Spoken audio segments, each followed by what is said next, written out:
This is a full review of the Toyota Supra. Let's go!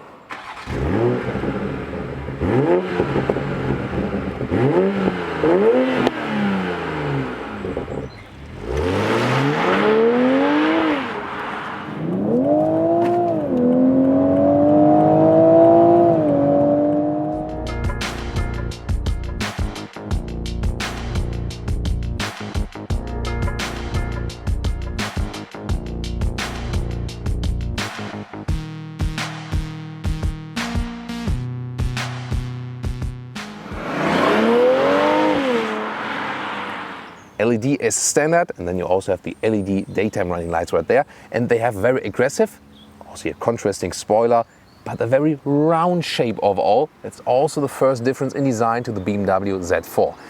And this color here for today, a very striking one, is called lightning yellow, and yes, really goes like lightning in the eye.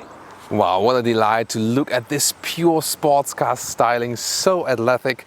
And the length is 4 meters 38, 14 foot 4 or 172 inches. That's 6 centimeters or 2 inches longer than the Z4.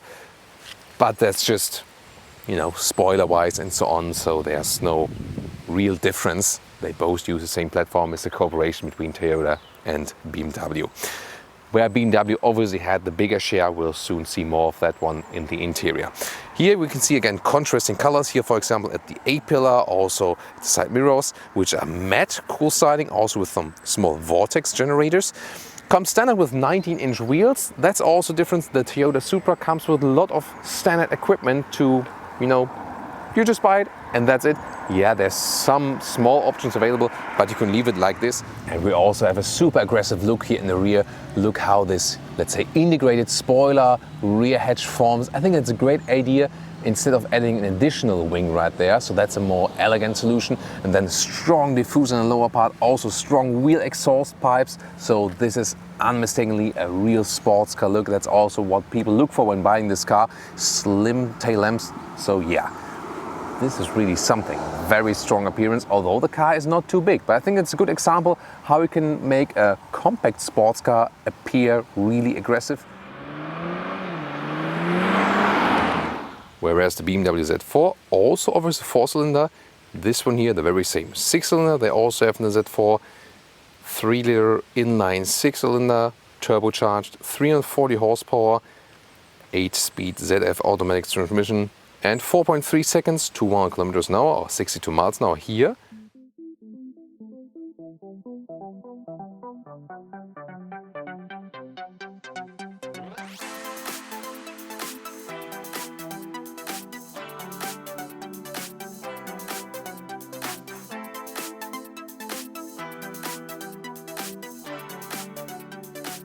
Toyota Supra entry badge. The steering wheel is just, let's say, a standard BMW steering wheel, not a sporty one. Looks a little bit old school, I have to say, also if you compare it to the Z4. Soft touch also at the top of the dashboard right there. Then the seats, those ones are the one you get as standard with Alcantara on the inside. Those ones should also be the one you should go for, just leave it like that. Sporty style and leatherette mainly on the outer part.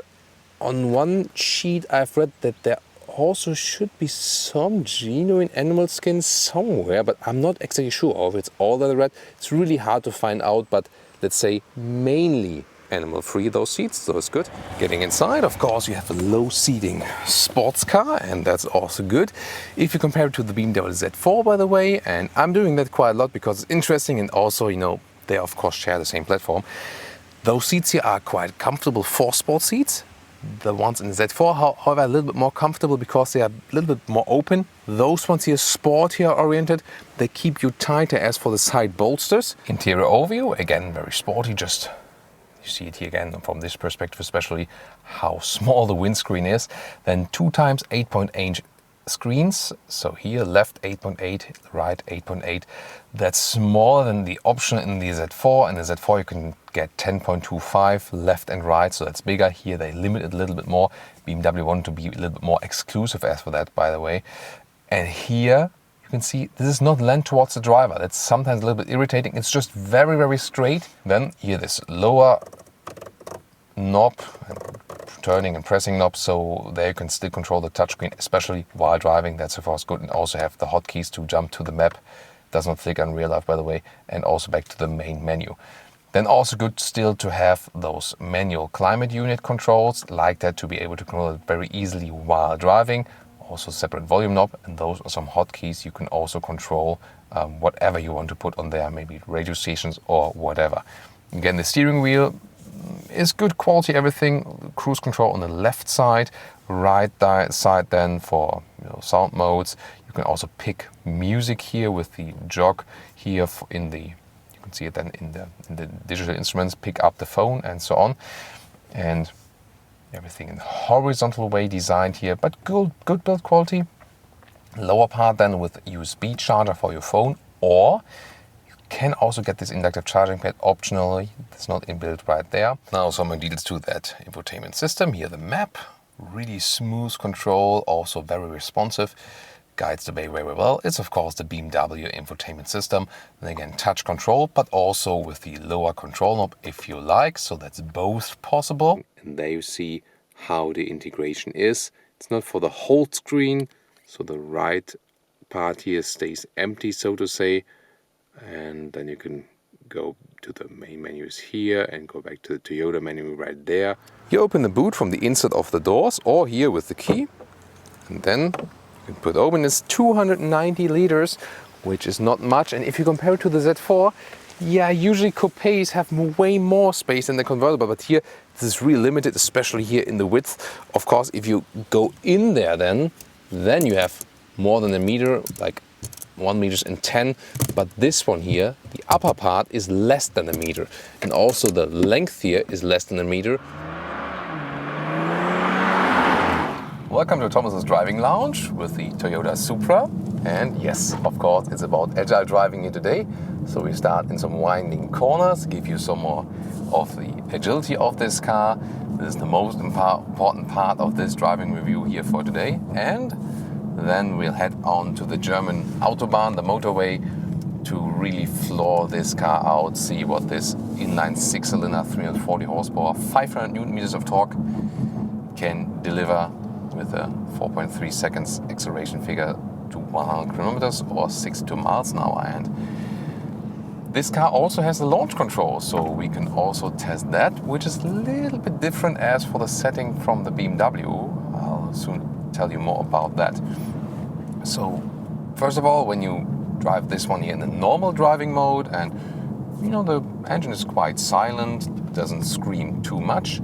The steering is also quite light. There is no dead zone, so you do have good control also in the low degree areas right here. It's just light, but that's good for parking in and out, for example. And then you can activate the sport mode with one button, so that's actually quite easy. Maybe even a little bit easier than with the BMW, where we have like this, front and back shifter. So here just one sports mode button, so I like that concept. And then the gears are turned up higher. The steering feedback is a little bit stiffer, and also the adaptive suspension reacts in a stiffer way. The general layout of this this adaptive suspension is, even in the normal mode, that's what I wanted to say, is stiffer than with the BMW Z4. So even in normal mode, stiffer than the Z4, and in the sports mode, even stiffer than. So definitely a sportier setup they put here with the Supra. And then also you hear a little bit more about this exhaust, but it's not really exaggerated that you think, whoa, I'm, destroying the whole neighborhood here. I think that's, they found a good mix, a good balance right here. More throttle input here, earlier shifting down, and then you can always use the shifting pedals at any time. Yeah, way to go, to shift down.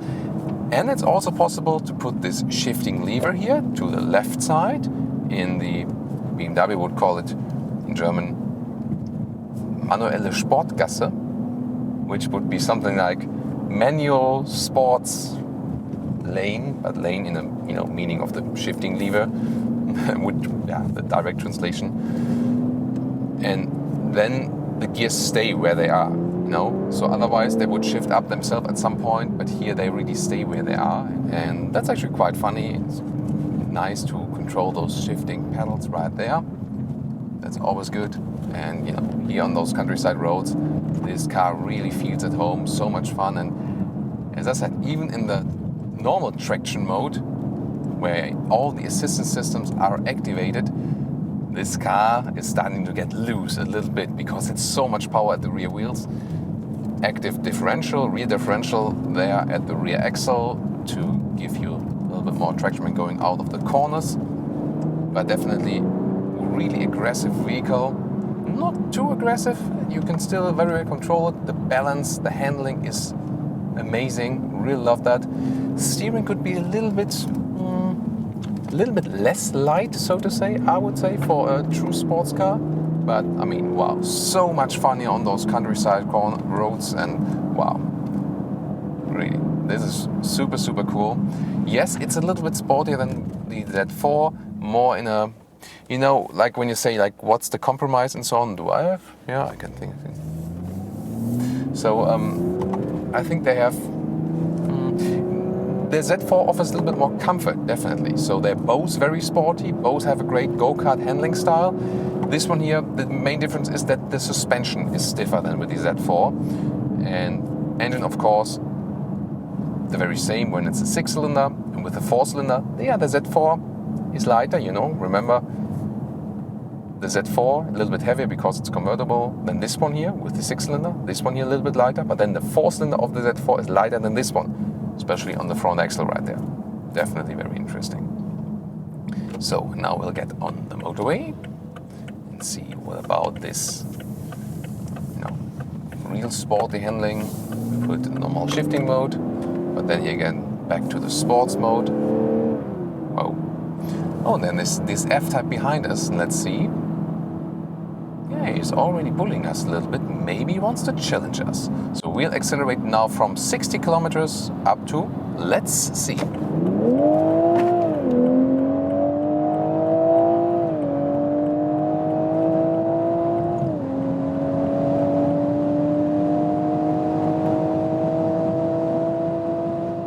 And that's 200 kilometers an hour or 125 miles per hour. And this F-Type is gone. And wow, I mean, I don't know if you could see that on camera, but I can tell you this car here is really aggressive. And now to the conclusion for today with the Toyota Supra. Well, exterior-wise, pretty dramatic, especially in this very color, but a lot of round shapes as well, but definitely true sports car from the exterior. Interior, I think it's good that they could profit from the BMW Corporation because it's very well organized and also clean and good build quality. So that's really also very well done. Of course, the BMW has a little bit, you know, more sophisticated options, if you like. So I think BMW really wanted to, you know, have a differentiation right there. But they also want to keep it here a little bit more reduced, sporty-like, and that's maybe also a good decision.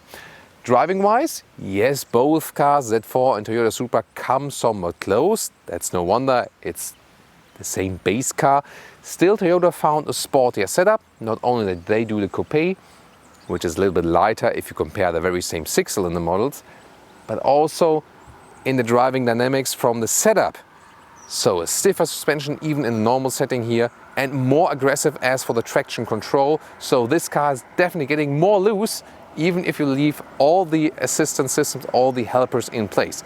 There are a lot of assistance systems already included, so good safety overall from the active safety, that's pretty cool. But again, you have to be careful, this is a true sports car, and with the BMW it's more like when you deactivate a lot of stuff, then it gets really aggressive. This one is aggressive from the get-go. Definitely a very fun ride, and of course, I mean, Z4 or this one, it's more the question of open top or closed top. That's the main differentiation. Please also tune into our Z4 reviews, both 4-cylinder and 6-cylinder, and tell us, which one would you actually go for? Which one do you like best? Thank you so much for watching, and tune in next time.